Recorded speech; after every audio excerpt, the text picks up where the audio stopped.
What's going on? You're watching NFL Daily by Chat Sports, and 4th of July, it's coming up. Make sure that you're repping your favorite team and the best country in the world at chatsports.com/NFL4th. So order your gear today for whoever your favorite team is. We got T-shirts. There's women's T-shirts. There's long sleeve shirts. And I'll be honest, Tom, that Cowboys one's actually pretty sick. Dark blue, light blue, tons of different variety, and you can rep your team for 4th of July. It'll be in the comments, and it'll be in the description. Look, if you don't buy one, you might be a communist. I'm just saying. Oh, my God.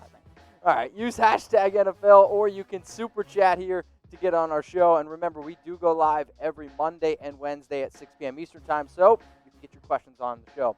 Jackson Wickett, the Ravens traded Hayden Hurst. Should they get a tight end, and who? I actually don't know if they need to go pursue another tight end here. I'm a big fan of Mark Andrews. I know you are too, Mitch. Tim Boyle's been a pretty nice number 2 for them. Agreed. Maybe Jacob Breeland can be your number 3. I think you trade away Hurst, and you should lean more on your receivers this year, is my plan. And I mean, Mark Andrews to me is a top 6 tight end in the NFL. So, Jackson, appreciate the question. That wasn't his only super chat, though, Tom. Will AB sign? If so, will he go to the Ravens or the Seahawks? Well, first off, Jackson super chatted before we went over the latest on Antonio Brown. I don't know where or if Antonio Brown will end up signing. I think it's a very fair question. The Ravens and Seahawks are the two teams linked to him. Maybe there's more out there. I kind of think the Ravens make some sense given that where that organization is currently at. Next super chat's coming in from our normal question, my bad. Do you think the 49ers will trade for a wide receiver like they did with Emmanuel Sanders? So this is kind of on the back of Deebo Samuel goes down with the Jones, and then, the foot fracture for Deebo Samuel. What I think you'll see the Niners do is they have options right now on that roster. They've got, they drafted Brandon Ayuk. They added Travis Benjamin. They've spent recent draft picks on guys like Jalen Hurd and Dante Pettis.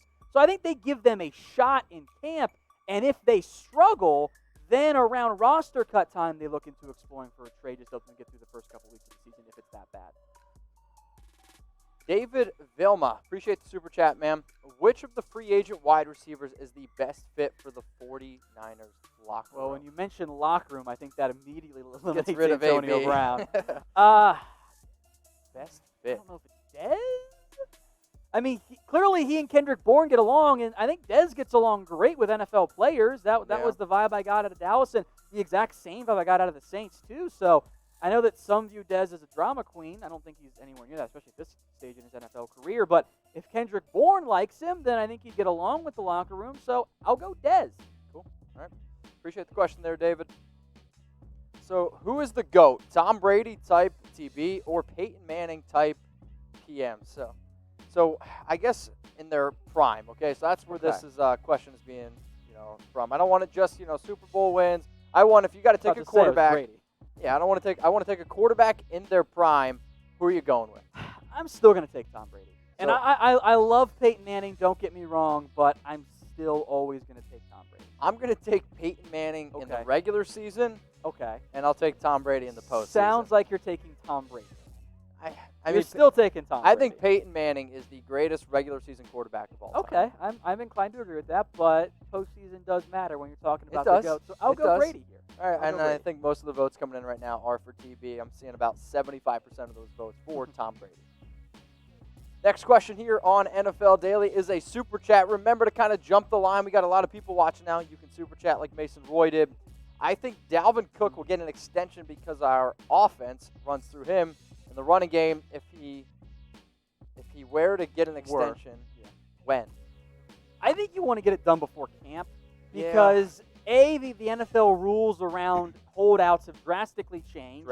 It really does not behoove Dalvin Cook to hold out from a monetary perspective unless he's adamant about getting traded.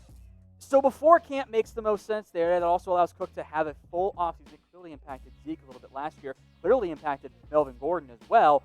So if an extension happens, I think before camp makes the most sense for both sides involved. And maybe Dalvin Cook's holdout right now, which nothing really going on, will help accelerate that timeline. Me personally, Tom, I'm not going to extend him. I'm not paying him that money. Not paying him $13 million. Sorry. Let's go to Cliffview Mike. Another super chat. Is Chubb a top 3 running back. So is Nick Chubb from the Cleveland Browns a top 3 running back? I say no, but I think he's top 6. Where did you have him ranked on? I had him at 6. You had him at 6? Okay. I think that's fair right now.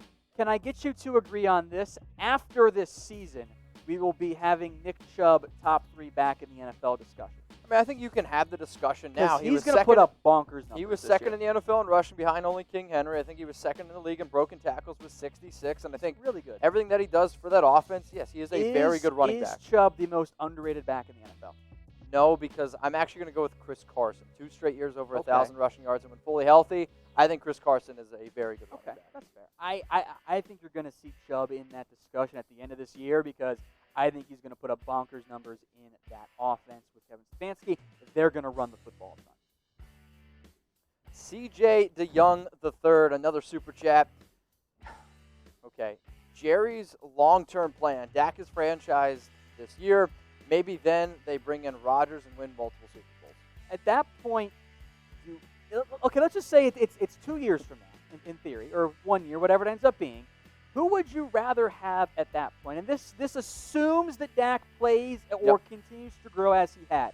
Would you rather have Dak at that point or 38-year-old Aaron Rodgers? Because he's going to be 38, not this December, but next December. I mean, you guys know how I stand on Dak, and even with that being said, I am going to take Dak Prescott over a 38-year-old Aaron Rodgers because I think Rodgers is good. I think he's really good, but we've already kind of seen that decline a little bit. If you trade for Rodgers, your window with him at the quarterback spot is 2 years, 3 years max. Probably. Now, that's how windows often work in the NFL. But I don't think if you trade for Rodgers, who, by the way, of course, might not get along with Mike McCarthy still, so who knows how that turns out. That's true. That's very true. I don't think look, if the Cowboys don't extend Dak, let's revisit this because I think the Rodgers-Dak stuff starts to make a lot more sense. But I don't think it's that likely as we sit right now. Next question coming in from Carson McMasters. Any possible Panthers trade candidates? So, any players maybe on the Panthers? I think if anything, they're going to be sellers. Yeah. I know that Curtis Samuel has been the name linked because people want to get Curtis Samuel from Carolina, but I don't see them really going out and buying players unless there are still some former Matt Rule players he hasn't acquired yet. So speaking of the Carolina Panthers, who's going to win the NFC South? Because I think this is one of the most entertaining divisions just about year in and year out, and now you add a new quarterback to Carolina in Teddy Bridgewater. The Saints obviously still one of the best teams. The Falcons, they put up points. And then, the Tampa Bay Buccaneers. They have this guy named Tom Brady and Rob Gronkowski here.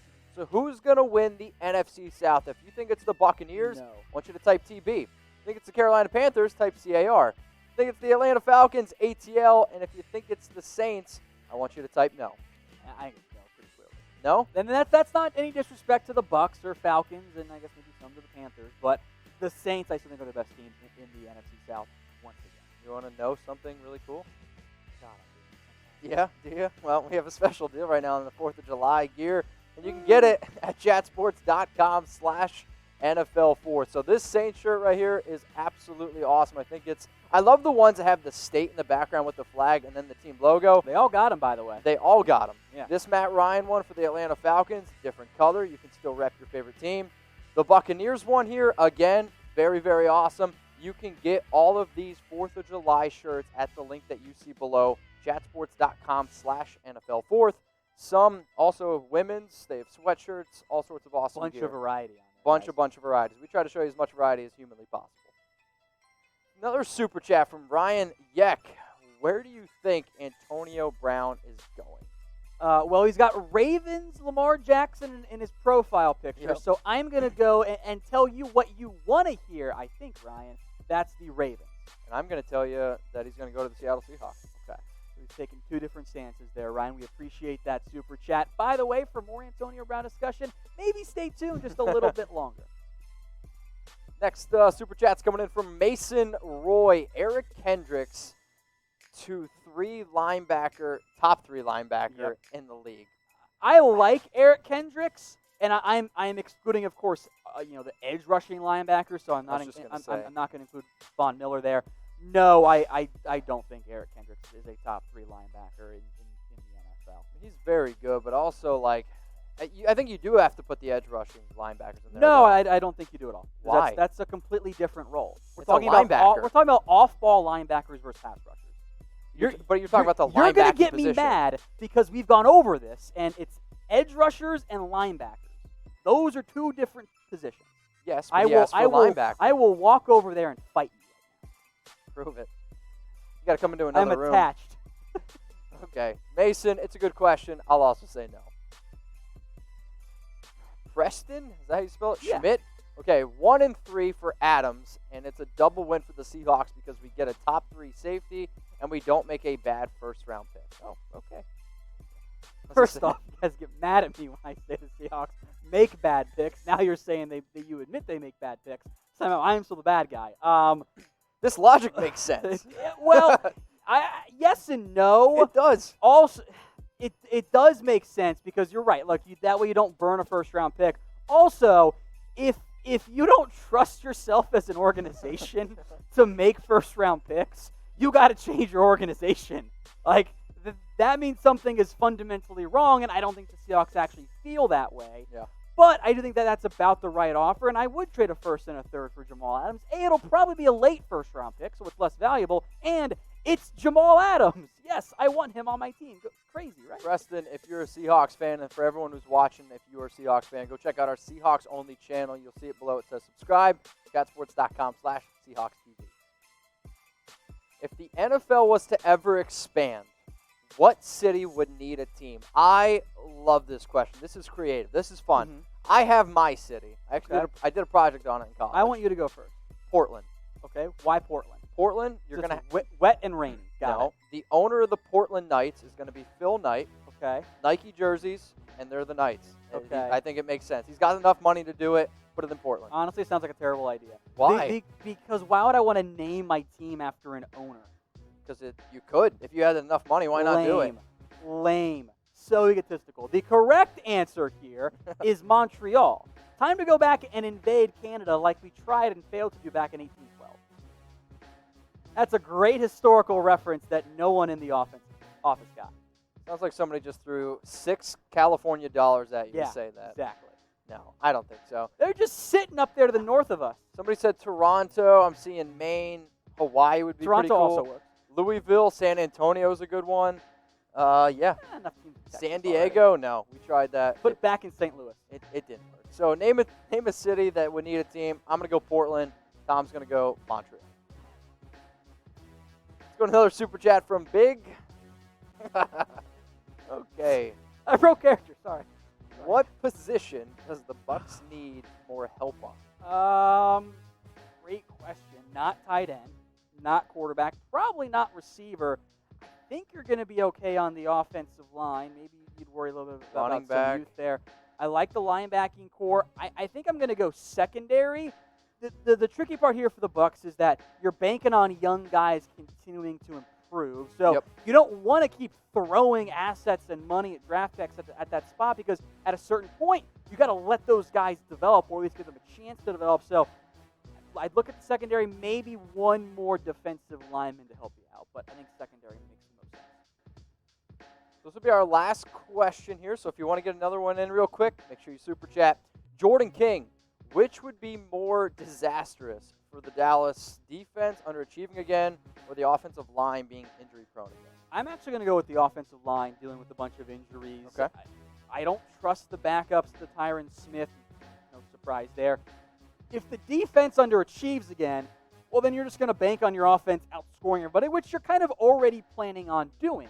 But if your offensive line is now hurt and you're giving Dak more hits and he's taking more sacks and all of that, I think I'd be more concerned about that if you have to go down to the depths of your offensive line, which, in the NFL, isn't the best rule.